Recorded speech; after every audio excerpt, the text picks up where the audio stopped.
ठीक है, आज हमारी जो है 4th क्लास होगी।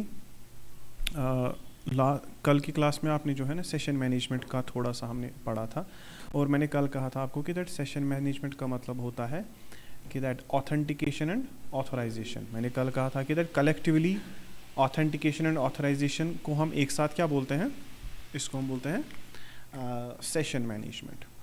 तो अगर आपसे कोई पूछेगा कि व्हाट इज़ ऑथेंटिकेशन, ऑथेंटिकेशन वाला part is just checking the password. हाँ, एक तो देखना है कि दैट क्या यूज़र है कि नहीं, वो भी देख लिया, और दूसरा देखना है कि क्या वो यूज़र का पासवर्ड हमारे पुराने पासवर्ड से उसके मैच हो रहा है कि नहीं, जो उसका एक्चुअल पासवर्ड उसने रखा था।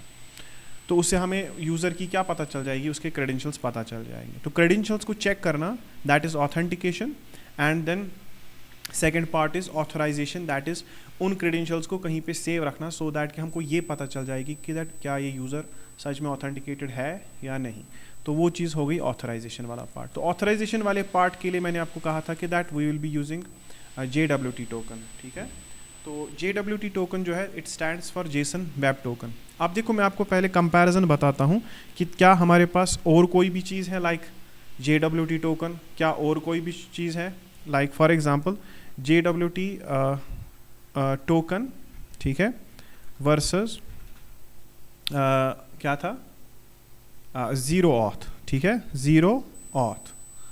तो ज़ीरो ऑथ जो है ये दो तरह की चीज़ें हैं, आप दोनों का ही इस्तेमाल कर सकते हो। मतलब आप JWT टोकन का भी यूज़ कर सकते हो, and the second thing is कि that you can use zero auth. Okay, तो ज़ीरो ऑथ थोड़ा सा एडवांस्ड है।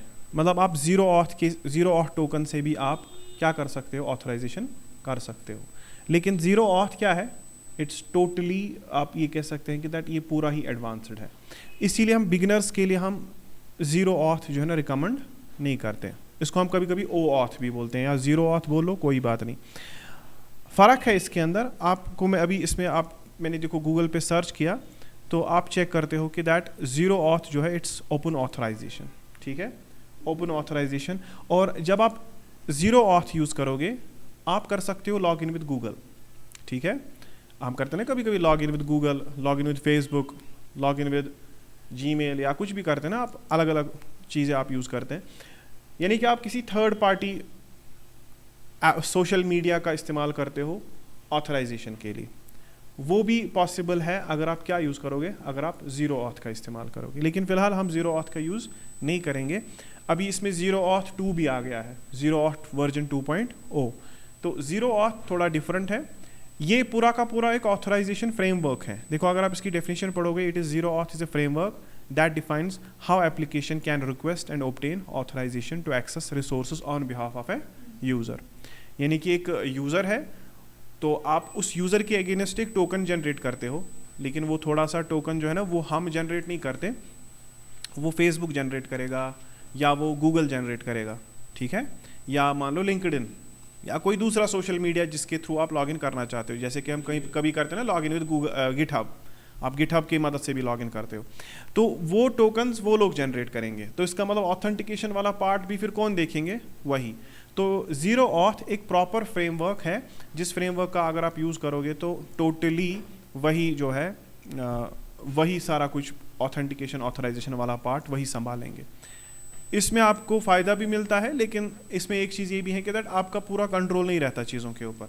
ठीक है, तो इसने लिखा है कि zero auth uses access tokens to grant access to the resources which are opaque strings that the client application can not interpret but the resources server can validate. इसकी स्टेटफुलनेस है, यूज़ केसेस है वगैरह वगैरह। Example है जैसे Facebook login, Google login, Twitter login. लेकिन JWT token जो है ना वो पूरा आपके कंट्रोल में है। तो अगर आप JWT टोकन का यूज़ करोगे तो इसका मतलब you have full control on authentication and authorization. एक और चीज़ मैं आपको बताऊंगा, क्या आपने EF कोर इस्तेमाल किया इससे पहले? EF कोर हमने यूज़ किया है ना, EF कोर। अब EF कोर जो है, EF कोर के साथ साथ एक और चीज़ आती है that's called as identity core. क्या बोलते हैं उसको? Identity core. तो अगर मान लो मैं आइडेंटिटी कोर की बात करूं तो आइडेंटिटी कोर क्या है, ये भी एक फ्रेमवर्क है। आया समझ? EF कोर जो फ्रेमवर्क है वो किसके साथ काम करता है? हाँ, वो काम करता है आपकी डेटाबेस के साथ। आप EF कोर आप देखते हो, it's a layer between your application and database. Identity core जो है वो ऑथराइजेशन एंड ऑथेंटिकेशन वाला पार्ट संभालता है। तो आने वाले मतलब दिनों में जब आप आइडेंटिटी कोर, जब आप EF कोर के ऊपर थोड़ा सा पहले मतलब हो जाओ, इसके ऊपर थोड़ा मास्टर आप, बाद में जब आप आइडेंटिटी कोर देखोगे, आप देखोगे कि ऑथेंटिकेशन एंड ऑथराइजेशन वाला पार्ट मोस्टली जो .NET कोर एप्लीकेशंस होती हैं वहाँ पर आप किसकी मदद करते हो? ऑथराइजेशन, ऑथेंटिकेशन, ऑथराइजेशन वाला पार्ट कौन कंट्रोल करता है? Identity core. क्या बोलते हैं उसको? Identity core. तो देखो अगर मैंने यहाँ पर आइडेंटिटी कोर को सर्च किया, आइडेंटिटी कोर आप इमेजेस से समझ लो, इमेजेस से समझना आसान होता है, ठीक है। तो फॉर एग्जांपल आइडेंटिटी कोर क्या है? ये भी एक लेयर की तरह है, जैसे EF कोर एक लेयर है जो कंट्रोलर्स एंड किसके बीच में होती हैं? डेटाबेस के बीच में, और आप डोमेन मॉडल्स की मदद से किसके साथ कनेक्ट हो जाते हो? डेटाबेस के साथ। इसी तरह से यहाँ पर भी है ASP.NET core identity from the ground up. इसमें आप यूज़र मैनेजर, रोल मैनेजर, ये सब चीज़ें होती हैं, यानी कि आप सारी चीज़ें कहाँ पर डिफाइन करोगे? सारी चीज़ें आप आइडेंटिटी कोर की मदद से करोगे। तो आने वाले दिनों में हम आइडेंटिटी कोर भी पढ़ेंगे, लेकिन फ़िलहाल हम आइडेंटिटी कोर नहीं पढ़ने वाले, क्योंकि आइडेंटिटी कोर थोड़ा सा एब्स्ट्रैक्ट है। अगर मैं उसको यूज़ करूँ अभी, ठीक है, आपको चीज़ें मतलब हो जाएंगी, बनी बनाई मिलेंगी आपको चीज़ें, लेकिन आप कुछ सीखोगे नहीं, मतलब आपको ये नहीं पता चलेगा कि इसके अंदर काम कैसे हो रहा है। बिकॉज आइडेंटिटी कोर एक पूरी की पूरी फुल फ्लेज्ड लाइब्रेरी है, पूरा का पूरा फ्रेमवर्क है, not library. It's EF core is a full framework, और ये सेशन मैनेजमेंट का प्रॉपर फ्रेमवर्क है। तो अगर आप इसका यूज़ करोगे तो आपको पता ही नहीं चलेगा कि दैट टोकन कैसे क्रिएट होता है, टोकन कैसे वेरीफाई होता है, इनके बारे में आपको कुछ भी मतलब अंडरस्टैंड आप नहीं कर पाओगे। सिंपल, हम अभी किसके साथ जाएंगे? हम अभी बेसिक लाइब्रेरीज के साथ जाएंगे जो मतलब मैंने खुद से लिखी है, ठीक है, और हम उनसे समझेंगे कि दैट हम कैसे मतलब टोकन क्रिएट करेंगे, हम कैसे टोकन को फिर कल को वेरीफाई करेंगे, हम टोकन को सेव कैसे रखेंगे, और देन आफ्टर दैट जब एक बार आप वो सीख जाओ, देन उसके बाद हम आइडेंटिटी कोर का यूज़ करेंगे। फिलहाल आप देखो इसने यहाँ पर दिखाया है कि दैट ASP.NET कोर आइडेंटिटी, इसका यूज़ किसके लिए होता है? User registration, log in and log out के लिए। और log in log out session management ही तो होता है ना, log in log out. Session किसको बोलते हैं? What is the session? Session management तो हमको समझ में आ गया, authentication and the authorisation part together is called as session management. But session is a time between log in and log out. Log in से लेकर लॉग आउट तक जो टाइम है ना, उसको क्या बोलते हैं? सेशन, ठीक है। तो जैसे ही आप एक लॉगिन करते हो, लॉगिन करने के बाद जितने टाइम तक आप वेबसाइट का यूज़ करोगे या उस सॉफ्टवेयर का यूज़ करोगे, आफ्टर दैट उस सॉफ्टवेयर को यूज़ करने के बाद कुछ टाइम हो जाएगा, उसके बाद जैसे ही आपका काम खत्म हो जाएगा, आप लॉग आउट करोगे ना, तो लॉगिन से लेकर लॉग आउट तक जो टाइम होता है उसको हम क्या बोलते हैं? सेशन। क्या बोलते हैं? सेशन। और इसी टाइम को मैनेज करने के लिए हम क्या बोलते हैं? सेशन को ही मैनेज करने के लिए हम उसको बोलते हैं सेशन मैनेजमेंट। और सेशन मैनेजमेंट में दो ही चीज़ें होंगी, एक होगा ऑथेंटिकेशन और दूसरा होगा ऑथराइजेशन। एंड आइडेंटिटी कोर जो है ना, वो ये सारी की सारी चीज़ें क्या करता है? खुद से करता है, हमें बस उनके मेथड्स को यूज़ करना होता है। अगर आप फर्दर इसमें जाओगे आगे कि ये कैसे काम करता है, आप देखोगे इसमें भी यही होता है, मॉडल्स, कंट्रोलर्स, EF कोर, और EF कोर के साथ दूसरी चीज़ फिर क्या लग गई यहाँ पर? आइडेंटिटी। ओके, तो जब भी आप आइडेंटिटी कोर का यूज़ करोगे तो एक्सेस टोकन जो होते हैं ना, कहीं पर मतलब किसी पेज को देखने के लिए जो एक्सेस टोकन्स है ना, वो एक्सेस टोकन्स वहाँ पर कौन जनरेट करता है? Identity core. लेकिन हमारी केस में अभी हम आइडेंटिटी कोर का यूज़ नहीं करने वाले। तो हम किस चीज़ का यूज़ करेंगे? कल मैंने आपको दिखाया था, अगर आपको याद होगा, कल हमने एक इंटरफेस बनाई थी निकलने के टाइम पे, लास्ट में हमने एक इंटरफेस बनाई थी जिसका नाम मैंने रखा था आई टोकन सर्विस। आई टोकन सर्विस कल भी मैंने आपको कहा था कि दैट इंटरफेसेस क्या होते हैं? इंटरफेसेस असल में होते हैं जहाँ पर हम कॉन्ट्रैक्ट्स को डिफाइन करते हैं, इम्प्लीमेंटेशन फिर हम बाद में कहीं और पर करते हैं। तो फॉर एग्जांपल अगर मैं यहाँ पर एक और मेथड लिखूँ आज, पब्लिक, और मैंने इसका नाम लिखा ग्विड। क्या लिखा? चलो पब्लिक ग्विड, मैं इसको बोलता हूँ कि तुम एक ग्विड रिटर्न करना, तो पब्लिक ग्विड, ठीक है। और इसका नाम हम रखेंगे verify token and get ID। क्या नाम रखेंगे?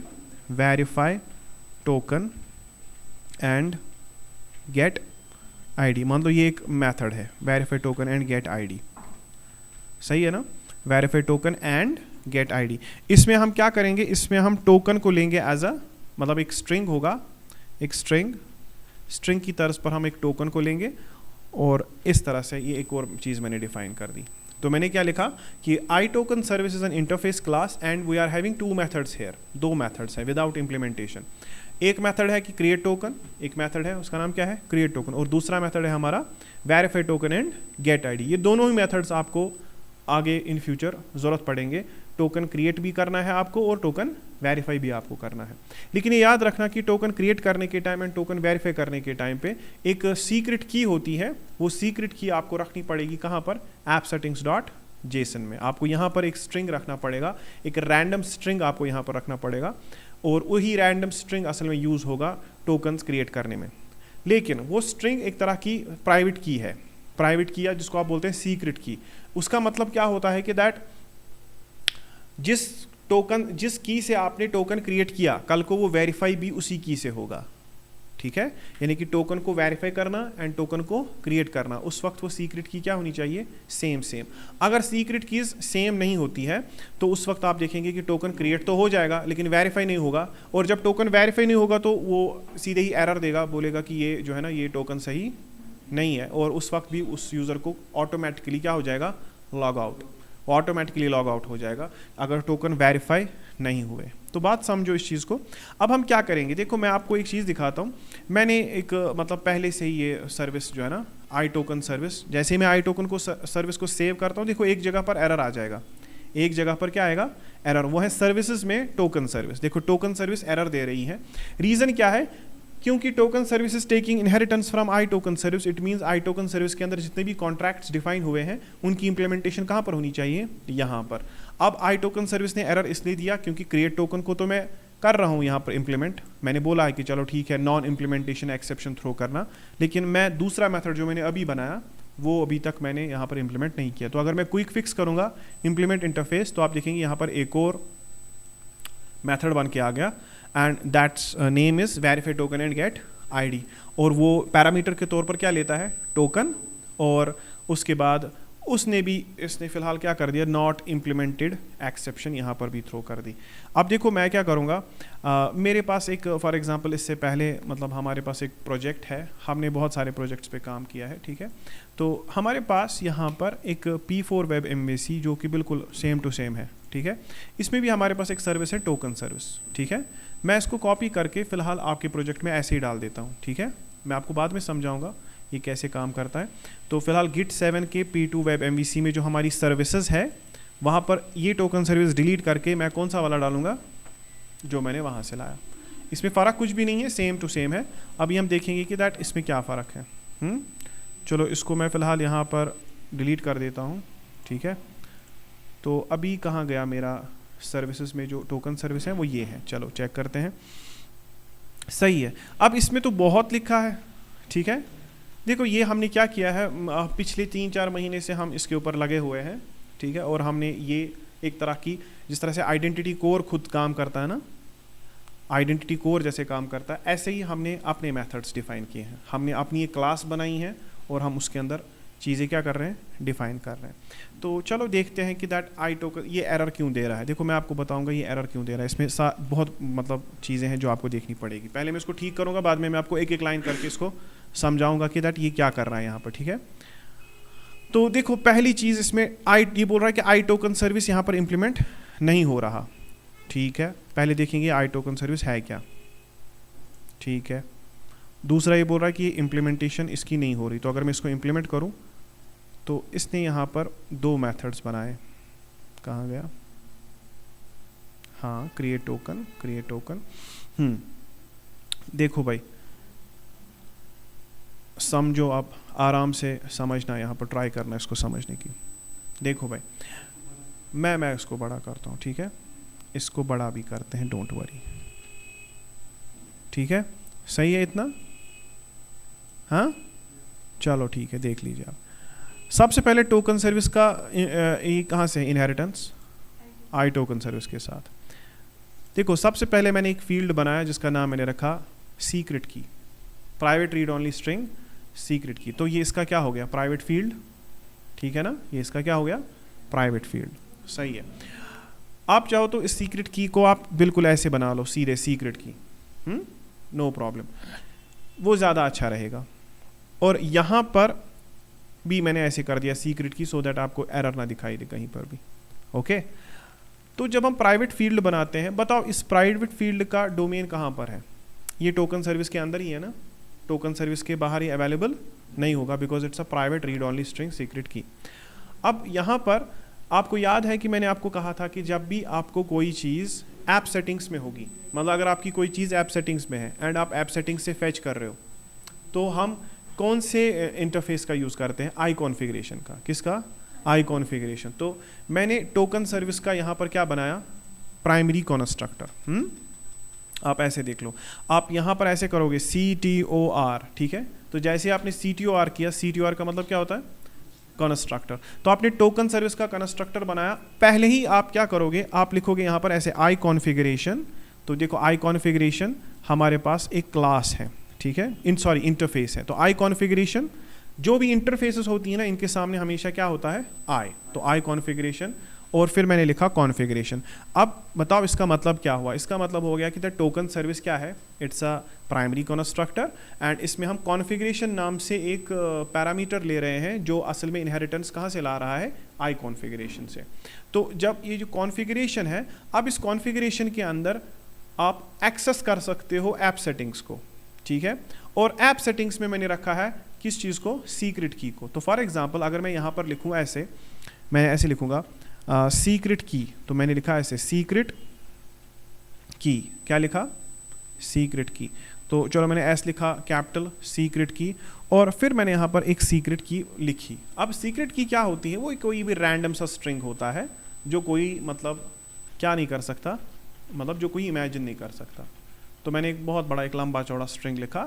मैंने कोई मतलब ऐसे नहीं कि मतलब कोई स्पेसिफिक स्ट्रिंग लिखना है, नहीं, कुछ भी रैंडमली आप कुछ भी टाइप करो, बड़ा सा, जिसमें 40-50 कैरेक्टर्स होंगे। ये आपकी क्या हो गई? Secret key.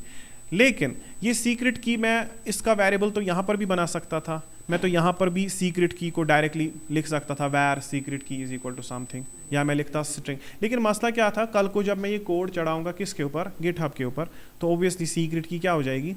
सीक्रेट की भी चली जाएगी ना, वहाँ पर लीक हो जाएगी सीक्रेट की। तो अगर किसी के पास आपका सीक्रेट की है, इट मीन्स वो टोकन क्रिएट भी कर सकता है, टोकन वेरीफाई भी कर सकता है। तो हम ये ऐसा कभी नहीं चाहेंगे। तो सीक्रेट की ही हमारी असल में वो चीज़ होती है जिससे असल में हम इस चीज़ को सिक्योर करते हैं। तो सीक्रेट की कहाँ पे मैंने रखी? ऐप सेटिंग डॉट जेसन में, क्योंकि ऐप सेटिंग डॉट जेसन में हम ऐसी ही चीज़ों को रखते हैं। तो ऐप सेटिंग डॉट जेसन में आपका सीक्रेट की है, इसको मैंने सेव भी कर दिया। Now app setting dot JSON से मुझे इस सीक्रेट की को फैच करना है। मुझे इस सीक्रेट की कहाँ से फैच करनी है? ऐप सेटिंग्स डॉट जेसन से। इसी के लिए हम असल में यूज़ करते हैं आई कॉन्फ़िगरेशन। क्या यूज़ करते हैं? I configuration. तो I configuration is nothing, it's just an interface class. देखो, it represents a set of key value application configuration properties, यानी कि ये आई कॉन्फ़िगरेशन किसको रिप्रेजेंट करता है? ये की वैल्यू पेयर्स को रिप्रेजेंट करता है, जो असल में कहाँ पे रखे होते हैं? ऐप सेटिंग डॉट जेसन में, ठीक है। तो ठीक है, मैं इसको फिलहाल रहने देता हूँ। नीचे देखो, नीचे लिखा हुआ है, ठीक है, तो चेक करो, सही है ना? ये भी प्राइमरी कंस्ट्रक्टर ही है ना? आप देखो क्या लिखा है? पब्लिक टोकन सर्विस आई कॉन्फ़िगरेशन। टोकन सर्विस से आपको पता चल जाएगा कि दैट ये प्राइमरी कंस्ट्रक्टर है।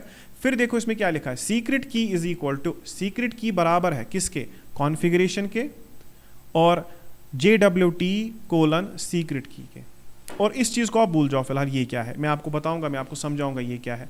अब देखो मैंने क्या किया यहाँ पर, मैंने इसको बोला है कि दैट आप कॉन्फ़िगरेशन से JWT सीक्रेट की लेकर आओ। इसका मतलब वो सीक्रेट की किस की वैल्यू पेयर के अंदर है? JWT के अंदर। तो इस हिसाब से मुझे ऐप सेटिंग डॉट जेसन में ऐसे लिखना चाहिए था। मुझे लिखना चाहिए था पहले JWT, तो मैं ऐसे लिखता JWT, ओके। फिर JWT के अंदर मैं ऐसे लिखता कर्ली ब्रेसेस, ठीक है। फिर इन कर्ली ब्रेसेस के अंदर मैं इस सीक्रेट की को डालता, तो ये ज़्यादा अच्छा फीजिबल होता। जैसे हमने कॉन्फ़िग ऐसे किया है ना, ऊपर भी हमने, आप देखो ऊपर भी हमने ऐसे किया है। हमने क्या लिखा है? कनेक्शन स्ट्रिंग्स, है ना। कनेक्शन स्ट्रिंग्स के अंदर फिर हमने कनेक्शन स्ट्रिंग का नाम क्या रखा? मेन। इसी तरह से आज हमने क्या नाम रखा? JWT के अंदर फिर हमने क्या रखी? सीक्रेट की। तो ये ज़्यादा सही तरीका है, पता है क्यों? क्योंकि हो सकता है कल आप एक और सीक्रेट की यूज़ करो, तो इस तरह से मैंने ऑर्गेनाइज करके रखा हायरार्की में। JWT के अंदर है सीक्रेट की, ठीक है। जैसे कनेक्शन स्ट्रिंग्स के अंदर क्या है? मेन। ये कहाँ पर आपने किया था? program.cs में। आप चेक करो, आपने program.cs में ऐसे ही लिखा था ना, आपने लिखा था builder.configuration get connection string, कौन सा वाला? मेन। इसी तरह से टोकन सर्विस के अंदर भी हम क्या कर रहे हैं? JWT के अंदर है सीक्रेट की। आया समझ? और ये चीज़ क्या है? देखो, हम इफ एल्स कंडीशन लिखते हैं ना, ये इफ एल्स कंडीशन का शॉर्टकट है। क्वेश्चन मार्क का मतलब है कि दैट इन केस अगर वहां पर सीक्रेट की नहीं होगी तो क्या करना है। तो this is called as a fail safe operation. क्या बोलते हैं? Fail safe operation. तो ये जो मैंने यहाँ पर लिखा है throw new argument null exception secret key is not configured, इसका मतलब ये हुआ कि दैट इन केस अगर appsetting.json में इसको सीक्रेट की नहीं मिला तो उस वक्त ये एक एक्सेप्शन थ्रो करेगा। Now what is the difference between consoling an error and throwing an exception? इसमें क्या डिफरेंस है? आप अगर एरर थ्रो करोगे ठीक है, अगर आप console.writeLine करोगे फिर वो एरर कहाँ पर शो करोगे? कंसोल में। What's the difference between consoling an error, एक एरर को कंसोल करना, और एक्सेप्शन थ्रो करना, इसमें क्या डिफरेंस है बताइए? हाँ एग्जैक्टली, ठीक है ओके। तो मैंने आपको इससे पहले भी बोला है कि देखो भाई, जब आप कंसोल करते हो, कंसोल से सिर्फ आप एरर लॉगिंग करते हो, आप सिर्फ एरर देखते हो, उससे एप्लीकेशन रुकेगा नहीं, उससे एप्लीकेशन का एग्जीक्यूशन फिर भी होगा और ये एप्लीकेशन एरर के साथ चलेगा। लेकिन जब आप थ्रो न्यू एक्सेप्शन करते हो तो यहाँ पर क्या होता है कि यहाँ पर आपका एप्लीकेशन रुक जाएगा एंड वो आपको रीज़न भी बताएगा कि क्यों रुका एप्लीकेशन। तो एप्लीकेशन में याद रखना हमेशा आर्गुमेंट नल एक्सेप्शन थ्रो करनी चाहिए अगर कोई चीज़ कॉन्फ़िगर्ड नहीं है। तो इन केस अगर कल को सीक्रेट की कॉन्फ़िगर्ड नहीं होगी तो ये क्या करेगा? ये एरर थ्रो करेगा। ठीक है, आया समझ?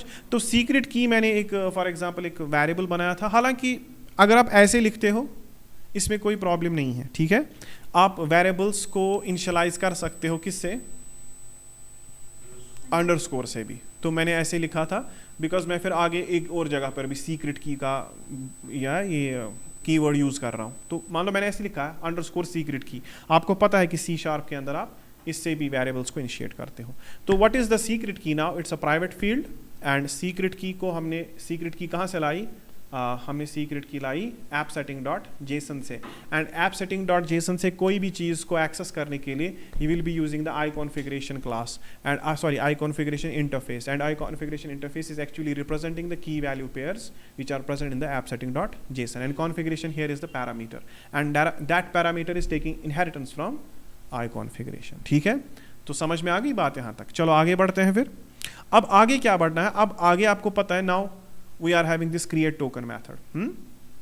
we are having this create token method and देखो इसमें और मैंने थोड़ा कुछ इसमें गड़बड़ कर दी है। जो create token है, जो हमारा वाला create token है, जो मैंने एक्चुअली में लिखा है, जो मैंने खुद लिखा है, वो create token में मैं सबसे पहले क्या लेता हूँ? एक GUID, ठीक है, एक GUID, एक string email, string username और int time। जो हमने कल लिखा था ना किसमें, जिसकी हमने कल इंटरफेस बनाई थी, उसमें हमने पहले यूज़र नेम लिया है, बाद में GUID लिया है, बाद में ईमेल और बाद में टाइम। तो थोड़ा सा इसमें इसको मतलब लगता है कि that these are different methods. इसको लगता है, इसे यहाँ पर देखो क्रिएट टोकन, जब मैंने यहाँ पर किया ना अभी इम्प्लीमेंट इंटरफेस, तो इसने दो मेथड्स बना लिए क्योंकि उसको लगता है कि शायद इंटरफेस में हमने ऐसे ही रखा है। चलो हम एक काम करते हैं, लेट्स ओपन द इंटरफेस। अब देखो इंटरफेस में कैसे है, क्रिएट टोकन, फिर है यूज़र नेम, फिर है यूज़र आईडी, उसके बाद है ईमेल, उसके बाद है, तो ये ऐसे ही एक्सेप्ट कर रहा है। एक काम करते हैं, let us do one thing, हम इसको बोलेंगे इस हिसाब से ले लो तुम, ये वाला आप पहले GUID यूज़र आईडी ले लो, ठीक है, ये वाला ऐसे लेंगे। थोड़ा सा मैं इसको चेंज कर रहा हूँ, चेंज कुछ नहीं कर रहा हूँ, बस इधर उधर कर रहा हूँ चीज़ें। पहले GUID है, बाद में ईमेल है, बाद में यूज़र नेम है, उसके बाद टाइम है। ओके, तो सही, ये सही है। तो इससे क्या होगा कि टोकन सर्विस में ये वाला आप डिलीट कर सकते हो। तो ठीक है, अब सही है ना ये? अब बताओ सही लग रहा है? तो आई टोकन सर्विस में we have defined two contractors, one is create token, another is verify token and get ID. The create token is taking the GUID, string email, string user name and integer time, and verify token तो string token ही ले रहा था, उसका कोई मसला नहीं है। अब देखो क्या करना है।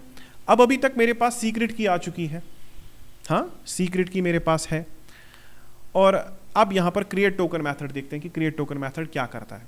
ठीक है, इसमें आपको बहुत सारी चीज़ें पता होनी चाहिए थी। आई डोंट नो कि आपने किस तरह से वो चीज़ें पढ़ी होंगी, लेकिन मैं आपको पूरा मतलब समझाने की कोशिश करूँगा। देखो सबसे पहले ये जो हम लाते हैं ना JWT सिक्योरिटी टोकन हैंडलर, क्या लाया हमने, JWT सिक्योरिटी टोकन हैंडलर। ये जो ये फंक्शन है ना JWT सिक्योरिटी टोकन हैंडलर, ये आ रहा है असल में यहाँ से identity model tokens dot JWT से। देखो जो भी चीज़ें यहाँ पर सिस्टम से आ रही हैं ना, सिस्टम से, ये लाइब्रेरीज ऑलरेडी आपके .NET कोर में इंस्टॉल्ड होती है। लेकिन अगर कोई ऐसे होगा Microsoft dot identity model dot tokens, इसका मतलब ये न्यूगेट पैकेज है, ठीक है। अगर किसी के सामने सिस्टम लिखा है ना, इट मीन्स वो ऑलरेडी आपके जो डिफ़ॉल्ट लाइब्रेरीज होती है ना .NET कोर की, उसमें वो अवेलेबल है। लेकिन जब कहीं पे लिखा होगा क्या माइक्रोसॉफ्ट सामने, तो इसका मतलब ये कहाँ से लाना है। अब अगर मैं डिपेंडेंसीज में जाऊँ, पैकेजेस में जाऊँ, मैं देखता हूँ यहाँ पर कि मुझे तो ऐसा कोई पैकेज इंस्टॉल्ड ही नहीं है। कौन सा वाला, Microsoft identity model dot tokens S नाम का कोई पैकेज मेरे पास है ही नहीं। ओब्वियसली ये नहीं चलेगा फिर, क्यों, क्योंकि मैंने यहाँ पर लिखा तो है Microsoft dot identity models dot tokens, लेकिन इस नाम की कोई लाइब्रेरी ही मेरे प्रोजेक्ट में नहीं है। तो मुझे क्या करना चाहिए, मुझे पहले लाइब्रेरी इंस्टॉल करनी चाहिए। और उसके लिए मैं क्या करूँगा, readme.md में हम जाएंगे, हम देखेंगे, देखो भाई ये चेक करो, देखो ये वाला है, दिस वन, ठीक है, आया समझ, ये system dot identity model dot tokens dot JWT। तो ये वाली चीज़ आपको इंस्टॉल करनी पड़ेगी, तब जाकर ये आप काम कर पाओगे। तो फिलहाल मैंने क्या करा, मैं यहाँ पर टर्मिनल को स्प्लिट करता हूँ, और टर्मिनल को स्प्लिट करने के बाद हम जस्ट ये कमांड उसमें पेस्ट कर देंगे, एंटर मार के आप देखोगे कि दैट ये इंस्टॉल हो जाएगा, एंड एक और पैकेज हमारे सिस्टम में क्या हो जाएगा, इंस्टॉल हो जाएगा। तब जाकर मैं फिर वो यूज़ कर सकता हूँ। तो देखो आप यहाँ पर चेक करो, system dot identity model dot tokens dot JWT हमारे यहाँ पर आ गया। आपको पता है पहले सिस्टम एंड माइक्रोसॉफ्ट एक ही लाइब्रेरी हुआ करती थी, system dot and Microsoft dot एक ही लाइब्रेरी हुआ करती थी। आज ये दो सेपरेट अलग अलग एंटिटीज़ हैं। तो सही है, चेक करते हैं अब अगर हम आगे देखेंगे, अभी देखो कौन कौन सा पैकेज अब आ गया मेरे सिस्टम में। EF Core आ गया, EF Core dot SQL server भी है, टूल्स भी है, और टोकन्स डॉट JWT भी है। तो इसके लिए आपको ये लाइब्रेरी इंस्टॉल करनी पड़ेगी, इसका नाम याद रख लो, system dot identity model dot tokens dot JWT। तो सही है, ये आ गया। अब इसके बाद हम क्या करेंगे, लेट अस डू नाउ, आगे देखते हैं अब आगे क्या है। अब आप आगे चेक करो, चलो मैं इसको पहले छोटा करता हूँ साइज में। नाउ चेक, सीक्रेट की हमारे पास है। नाउ बताओ, जब मैं यहाँ पे लिख रहा हूँ new JWT security token handler, मैंने इसमें कमेंट लिखा हुआ है initialising new instance of JWT security token handler. आप JWT सिक्योरिटी टोकन हैंडलर की एक नई इंस्टेंस को इनिशियलाइज कर रहे हो, एंड बताओ वो नई इंस्टेंस जो इनिशियलाइज हो रही है वो कहाँ पर सेव होगी, वो टोकन हैंडलर में सेव हो जाएगी, ठीक है। तो ये आपका बेस यहाँ पर हो जाएगा, इसी पर आप सारी चीज़ें चलेंगी आगे जाकर, ठीक है। तो ज़रा देखिए आप आगे क्या हो रहा है। आगे हम इसको बोल रहे हैं कि चलो वैर की, क्या लिख रहे हैं, वैर की। तो मैंने की नाम से एक वेरिएबल बनाया, और की असल में हमारी कौन सी की है, सीक्रेट की, ठीक है। अब सीक्रेट की तो हमारे पास पहले ही इस क्लास में आ चुकी है, by using the private field and the I configuration. लेकिन उस सीक्रेट की को हमें ASCII में कन्वर्ट करना है, उसको हमें ASCII में एनकोड करना है, ठीक है। ये ASCII, तो हमें इसको ASCII में एनकोड करना है। ASCII में एनकोड करने के लिए आपको लिखना पड़ेगा encoding.ascii.getbytes, यानी कि आपने सीक्रेट की को किस में कन्वर्ट किया, ASCII। अब ये ASCII क्या होता है, इसके बारे में मैं कभी डेडिकेटेड क्लास आपको बताऊंगा।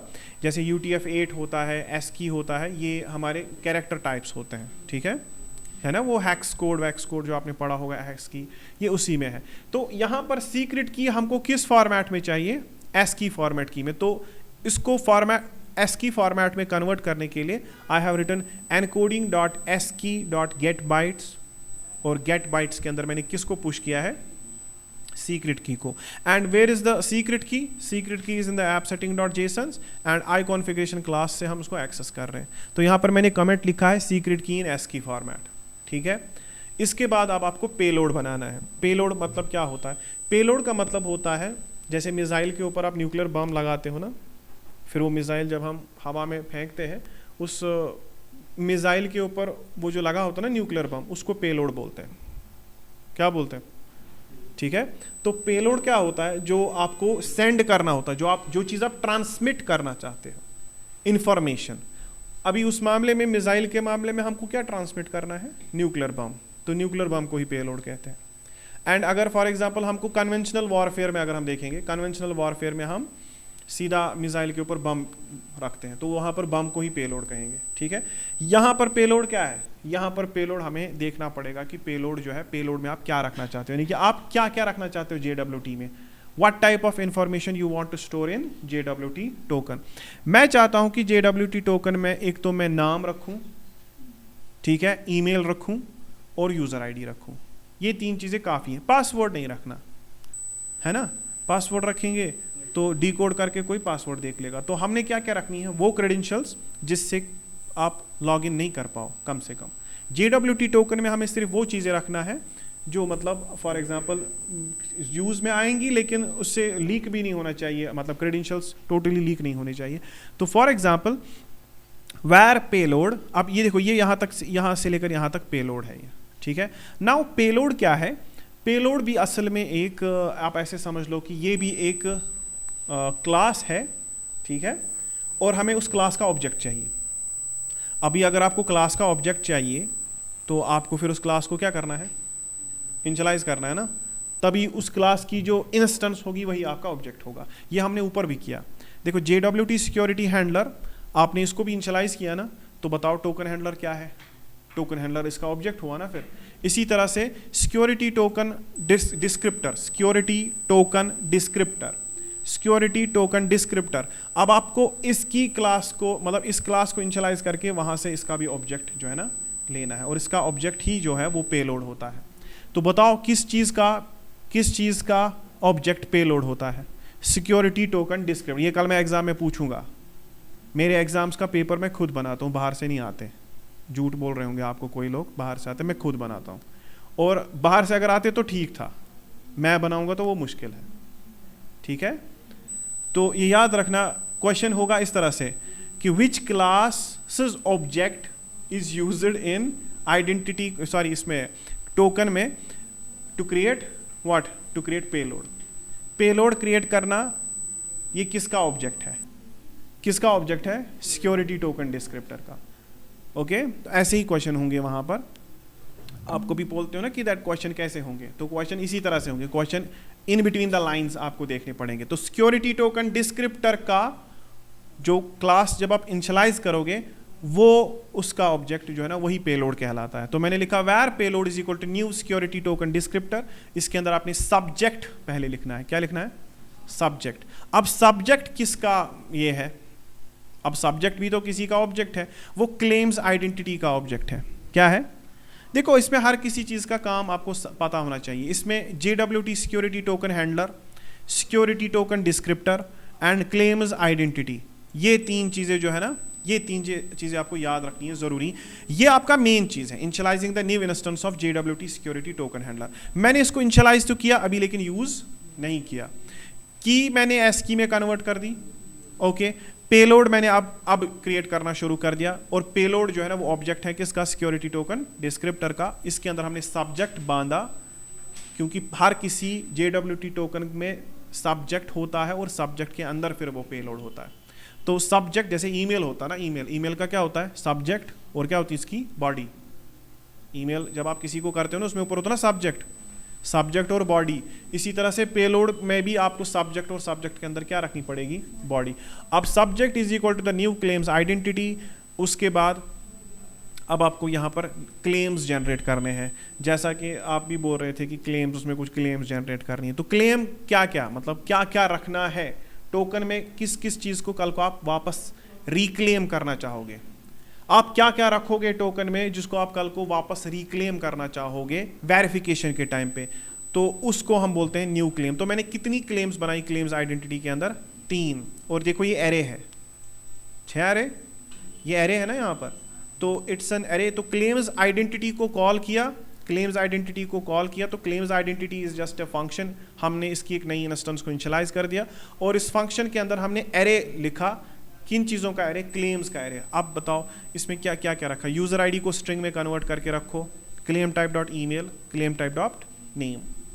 ओके, तो वही ईमेल, यूज़र नेम, ईमेल और यूज़र नेम और यूज़र आईडी, यही 3 चीज़ें मैंने किस में रख दी, सब्जेक्ट के अंदर, मतलब पेलोड के अंदर।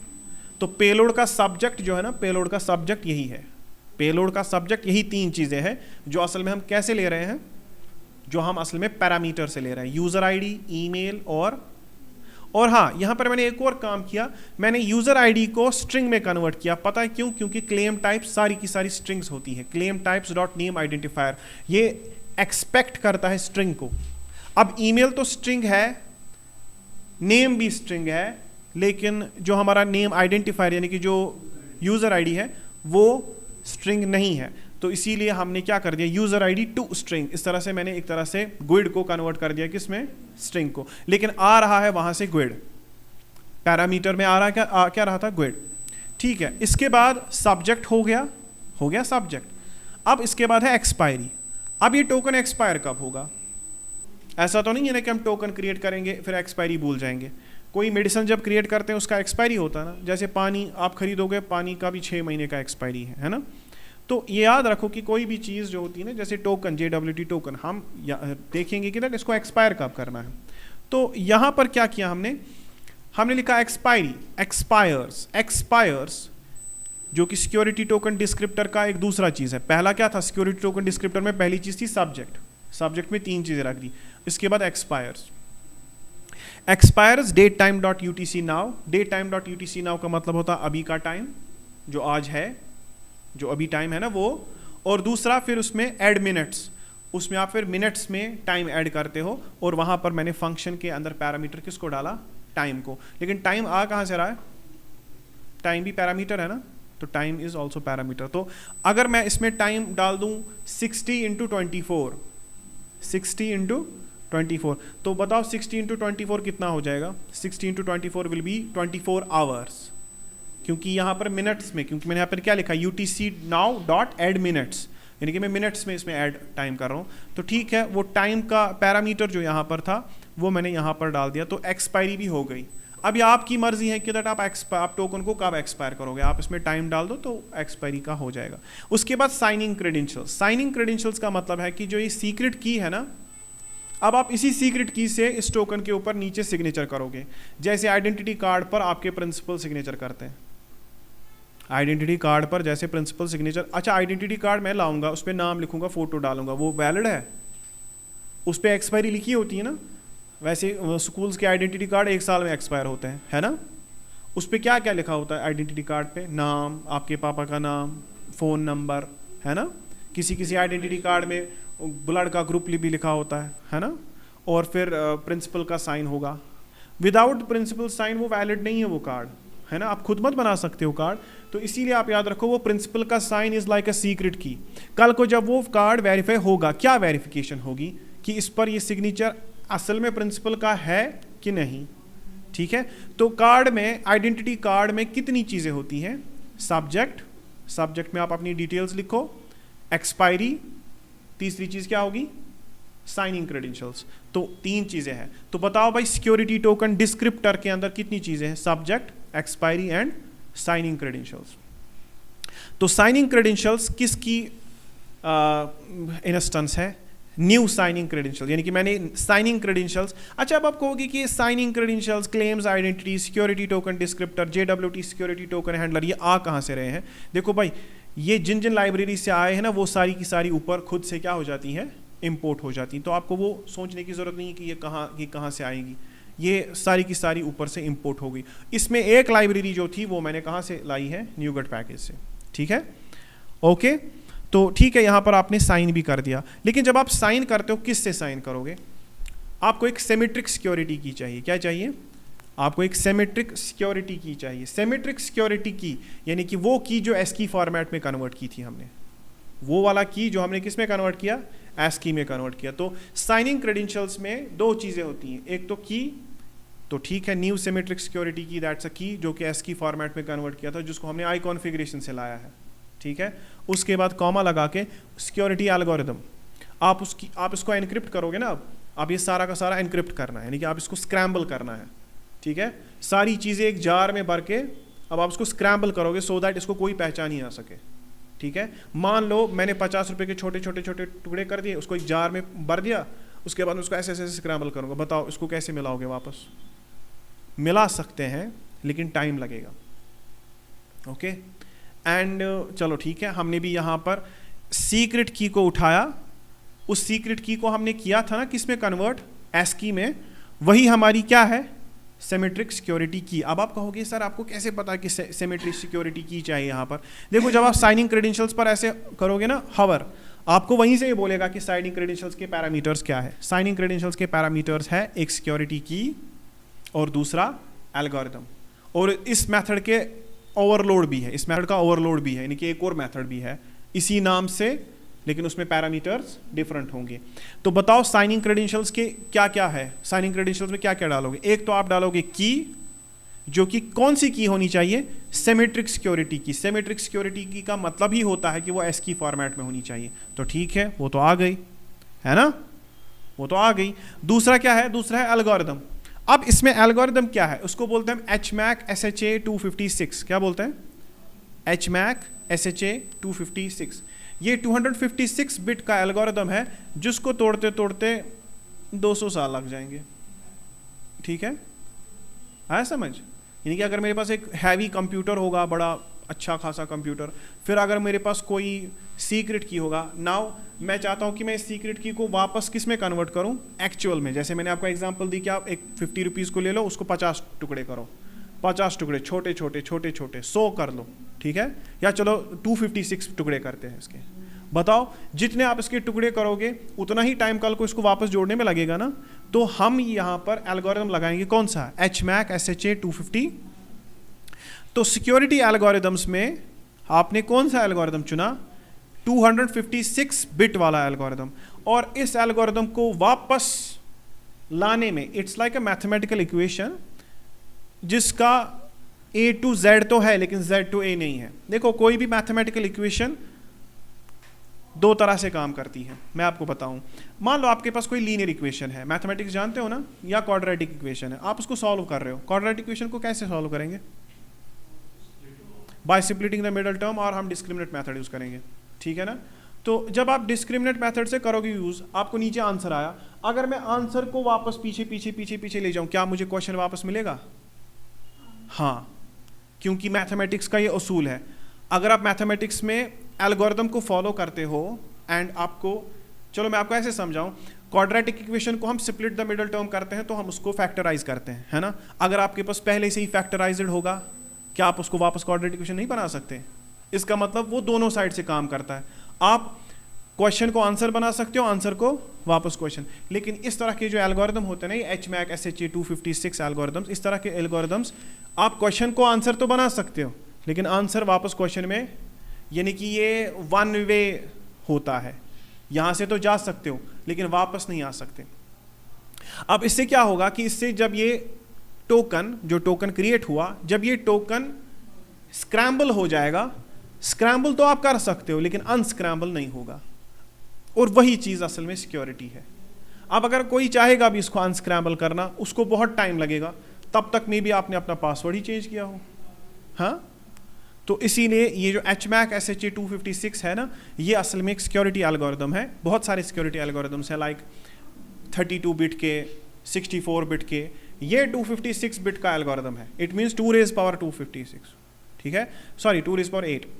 तो ये जो 256 बिट एल्गोरिथम है ना, ये हमारे क्रेडिट कार्ड्स में भी यूज होता है, ठीक है। तो जितने सिक्योर हमारे क्रेडिट कार्ड्स हैं उतना ही सिक्योर ये एल्गोरिथम भी है, ठीक है। अलबत्ता चोरी इसमें भी होती है, ठीक है। देयर आर सम मेथड्स जिनकी मदद से आप इसको क्या कर सकते हो, तो वो जो है ना, वो high level of computer programming होती है। अब बताओ आपके पास कुल मिला के अभी कितनी चीज़ें हैं। आपने टोकन हैंडलर की एक इंस्टेंस को इनिशियलाइज किया, आपने की को ASCII में कन्वर्ट किया, आपने पेलोड सिक्योरिटी टोकन डिस्क्रिप्टर से बनाया, उसमें आपने 3 चीज़ें बनाई, सब्जेक्ट, एक्सपायरी और साइनिंग क्रेडेंशियल्स। ये 3 चीज़ें करने के बाद अब आपका टोकन क्रिएट होगा by using the token handler. क्योंकि अभी तक हमने टोकन हैंडलर हमने इनिशियलाइज तो किया था लेकिन टोकन हैंडलर हमने यूज़ नहीं किया था। तो टोकन हैंडलर में ही एक मेथड होता है जिसका नाम क्या है, क्रिएट टोकन। तो आप लिखते हो ऐसे, where token is equal to token handler dot create token payload, ठीक है। अब पेलोड क्या है, पेलोड ये है। तो आपने पेलोड किस में डाल दिया, तो अगर आप क्रिएट टोकन को ऐसे, मतलब अगर आप उसके ऊपर हवर करोगे तो क्रिएट टोकन का पैरामीटर पेलोड होना चाहिए, और पेलोड में हमने 3 चीज़ें रखी हैं, तो ये हो गया। इस तरह से टोकन क्रिएट हो गया। बाद में आप क्या करते हो, आप रिटर्न करते हो। अब मुझे एक बात बताओ, ये जो ये फंक्शन है, इस फंक्शन के अंदर है तो ये फंक्शन ही ना, क्रिएट टोकन में बताओ इसको क्या रिटर्न करना चाहिए। ये मत पब्लिक वॉइड मेथड है, इट्स अ पब्लिक स्ट्रिंग, तो इसका मतलब ये मेथड क्या रिटर्न करेगा, स्ट्रिंग रिटर्न करेगा, और वही स्ट्रिंग असल में क्या होगी, वो टोकन होगा। तो इसने लिखा है return token handler dot write token token. तो इस तरह से हम रिटर्न कर रहे हैं किसको, टोकन को। तो बताओ मुझे ये जो ये मेथड है ना, अगर आप इस मेथड को कॉल करोगे, ये इसमें क्या क्या देना पड़ेगा आपको, user ID, email, user name, time. आप ये 4 चीज़ इसको दे दो, ये आपको वहां से टोकन देगा। बाकी इसके अंडरलाइंग जो भी इसका मैकेनिज्म है वो मैंने आपको अंडरस्टैंड कराने की कोशिश की, लेकिन इसको बार बार देखना पड़ेगा आपको, और उसको याद करना पड़ेगा, आपको देखना पड़ेगा। वैसे याद करने की ज़रूरत नहीं है, ठीक है, क्योंकि हम कोडिंग को याद नहीं करते। देखो जैसे मैंने एक बार ये लिखा है, मैंने इसको फिगर आउट किया, तो मुझे 1 घंटा लगा, 1.5 घंटा लगा इसको फिगर आउट करने में। फिगर आउट करने के टाइम पे मैंने डॉक्यूमेंटेशन पढ़ी। अब जब ये फिगर आउट हो गया, नेक्स्ट टाइम जब मुझे प्रोजेक्ट में ये फिर से यूज़ करना है, सो मुझे दूसरी बार थोड़ी फिर से करना है, दूसरी बार मैं इसको कॉपी पेस्ट करूँगा, ठीक है। तो इस तरह से हमको कोडिंग याद करने की ज़रूरत नहीं है। जब आपको फिगर आउट करना होगा उस वक्त आप फिगर आउट करने चाहिए, वो कोडिंग है। फिगर आउट करने के बाद आपके पास ये जो ये कोड्स रह जाते हैं ना, ये क्रिएट टोकन, इसको मैं कहूँगा स्निपेट। क्या कहूँगा, तो इट्स अ कोड स्निपेट जो ऑलरेडी मेरे पास है। कोड स्निपेट्स, इनको क्या बोलते हैं, कोड के छोटे छोटे टुकड़े जो आपके पास पहले से ही। देखो अभी जब आप 10 साल से कोडिंग करोगे, 10 साल में आपके पास कितनी कोडिंग जमा हो गई होगी, तो आपको क्यों फिर कोड लिखना है, फिर आपको आधी चीज़ें वहाँ से उठाओ उसमें डालो, वहाँ से उठाओ इसमें डालो, हो गया, ठीक है। और आपको सिर्फ अंडरस्टैंड करना है कोड को। मुझे पता है कि क्रिएट टोकन मेथड कैसे काम करता है। It's a create token is a method which returns a string and takes these things as a parameters, एंड इसके अंदर ये JWT सिक्योरिटी टोकन हैंडलर जो है ना, वो मेन चीज़ है।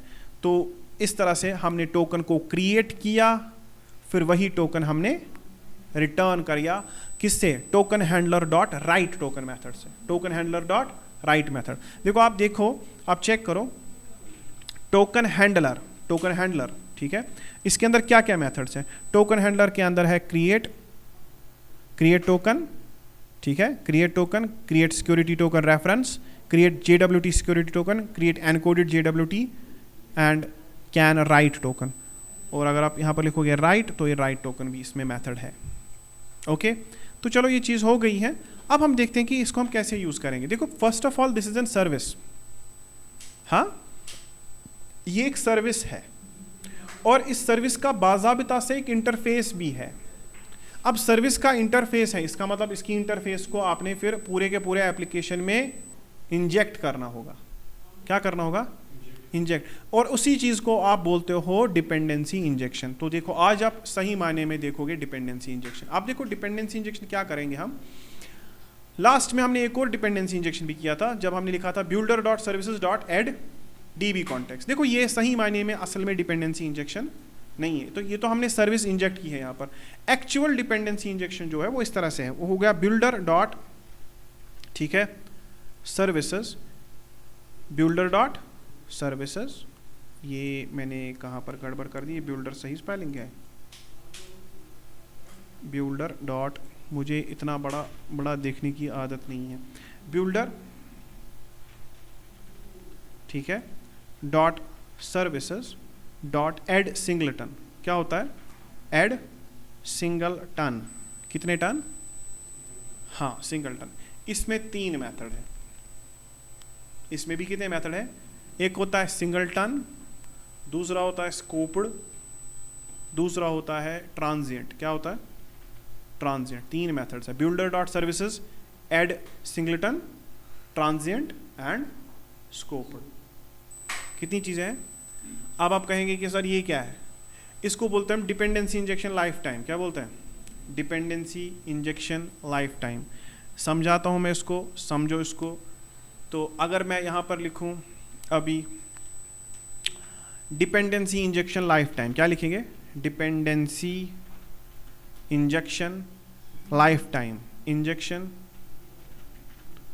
लाइफ टाइम, लाइफ साइकिल या लाइफ टाइम बोलो एक ही बात है।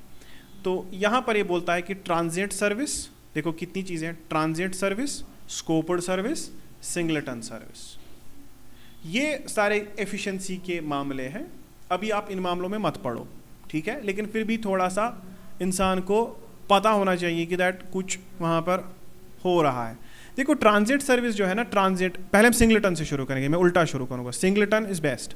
सिंगलेटन में क्या होता है कि आप एक सर्विस का एक इंस्टेंस क्रिएट करते हो। अब सर्विस कौन सी है मेरे मामले में, टोकन सर्विस, हाँ टोकन सर्विस है। तो मैं एक सर्विस का एक इंस्टेंस इनिशियलाइज करता हूँ, यही सारी ऐप पर काम कर रहा है, मतलब पूरी की पूरी एप्लीकेशन पर यही इंस्टेंस काम करेगा। इसमें फ़ायदा पता है क्या, इसमें फ़ायदा ये है कि दैट रैम यूजेज ज़्यादा नहीं है, रैम यूजेज ज़्यादा नहीं है। क्यों? क्योंकि एक ही बारी में एक ही इंस्टेंस सर्विस का इनिशियलाइज हो रहा है एंड फिर वही सर्विस पूरे के पूरे एप्लीकेशन पर आप यूज़ कर रहे हो। So in this type only one instance is created and will be shared across the application, means shared across all the users in the application. तो जितनी भी एप्लीकेशन के यूजर्स होंगे उन सब के लिए एक ही सर्विस क्रिएट होगी।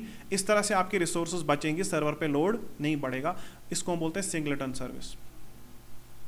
लेकिन कभी कभी आपको स्कोप्ड सर्विस या ट्रांजिट सर्विस भी बनानी पड़ेगी। अब स्कोप्ड क्या है, अब स्कोप्ड और ट्रांजिट में थोड़ा लिटिल बिट डिफरेंस है।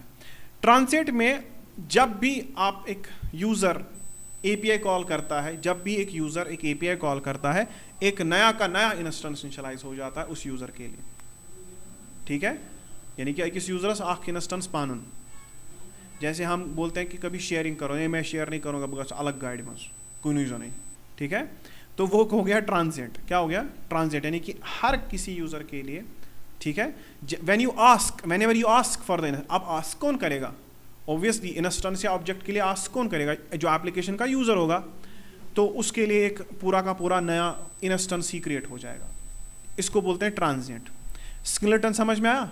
सिंगलेटन एक ही सर्विस, सॉरी एक ही सर्विस का एक इंस्टेंस, एक सर्विस का एक इंस्टेंस सारी एप्लीकेशन पर सारे यूजर्स के लिए, ठीक है।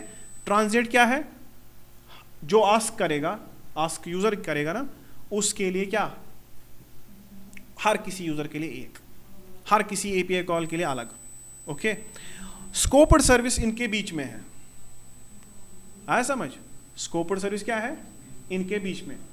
तो क्या, whenever you create an instance it will be created once per user and shared across all the request। मतलब एक यूजर के लिए एक नई इंस्टेंस इनिशियलाइज हो जाएगी, लेकिन बाद में वो यूजर जितनी भी एपीआई कॉल करेगा वही इंस्टेंस यूज होगी। तो ये समझो, इसको दिमाग में डालो कि ये है क्या।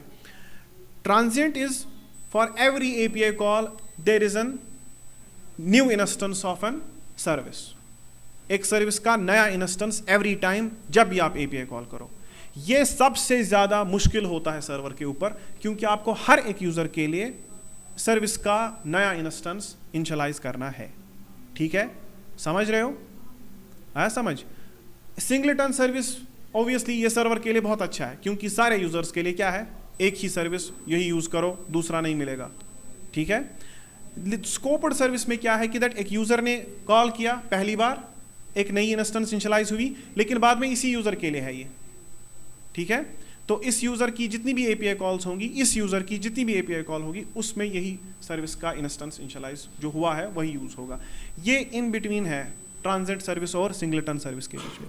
फिलहाल टू कीप थिंग्स सिंपल मैं सिंगलेटन सर्विस का यूज करूंगा। किसका?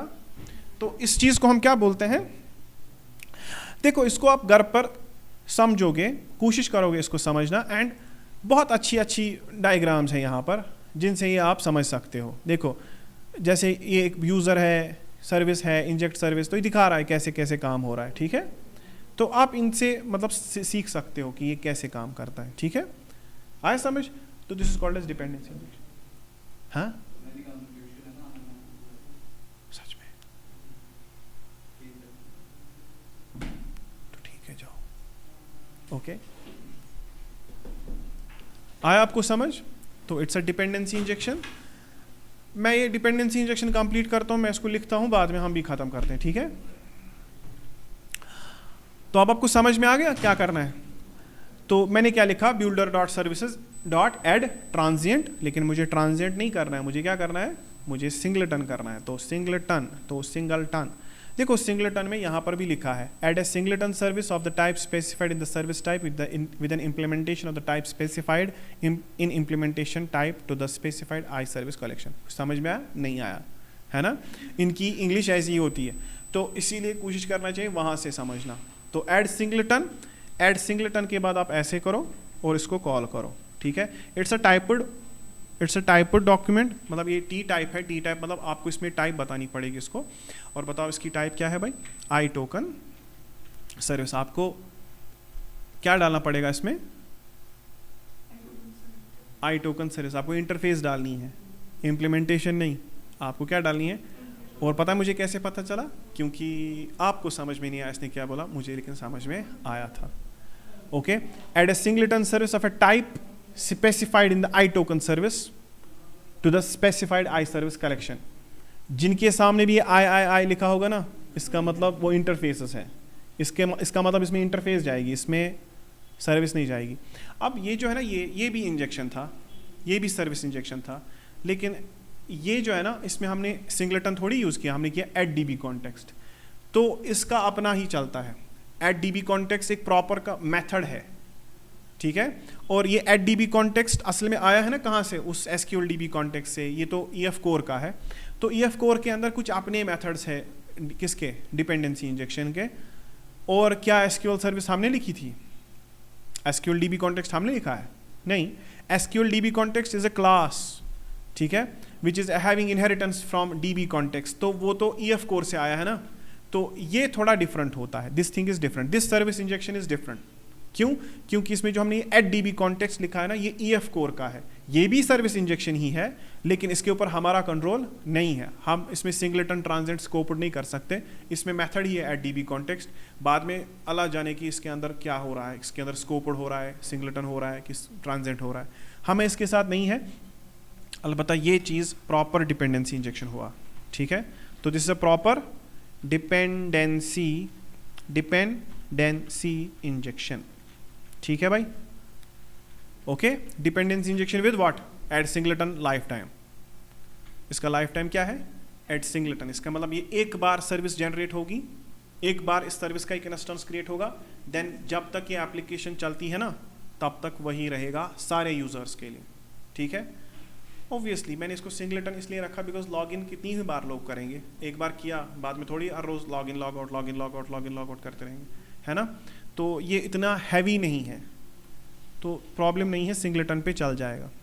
बाद में अगर आपको लगता है कि नहीं हमें हर किसी सर्विस हर किसी यूज़र के लिए अलग अलग बनाना चाहिए, तो आप ट्रांजिट स्कोप्ड में इसको कन्वर्ट कर सकते हो, ठीक है। समझ में आई बात? तो ठीक है, आगे चलते हैं। अब हमें जाना पड़ेगा, इसका एक पार्ट है अभी जो कि यूज़र कंट्रोलर में है। अभी जहाँ पर आप लॉगिन कर रहे थे ना, अभी आपको ये जो कंट्रोलर है ना, क्या नाम है इस कंट्रोलर का? User controller. आपको यूज़र कंट्रोलर के अंदर एक और प्राइवेट फील्ड बनाना पड़ेगा, उसका नाम है प्राइवेट रीड ऑनली, ठीक है, रीड ऑनली। इसका नाम है टोकन सर्विस, ठीक है, टोकन सर्विस, टोकन सर्विस, ठीक है। तो मैंने क्या किया, मैंने ऐसे लिखा private read only token service, token service. तो मैंने टोकन सर्विस, इसमें और इसमें क्या फ़र्क है? ये क्लास है, कौन सी क्लास? जिसमें इम्प्लीमेंटेशन है। और ये क्या है? Token service. ये रीड ऑनली वेरिएबल है, ठीक है, फील्ड है, read only field, encapsulated field of what? User controller. User controller के बाहर आप इसको यूज़ भी नहीं कर सकते बिकॉज ये इसके अंदर है, इसका प्राइवेट फील्ड है। और यहाँ पर मैंने लिखा, अब मुझे ऑब्वियसली इसके प्राइमरी कंस्ट्रक्टर में इसको इनिशियलाइज भी करना पड़ेगा, तो मैं लिखा this dot token service, this dot token service is equal to what? तो आपको यहाँ पर भी लिखना पड़ेगा कॉमा लगा के, क्या?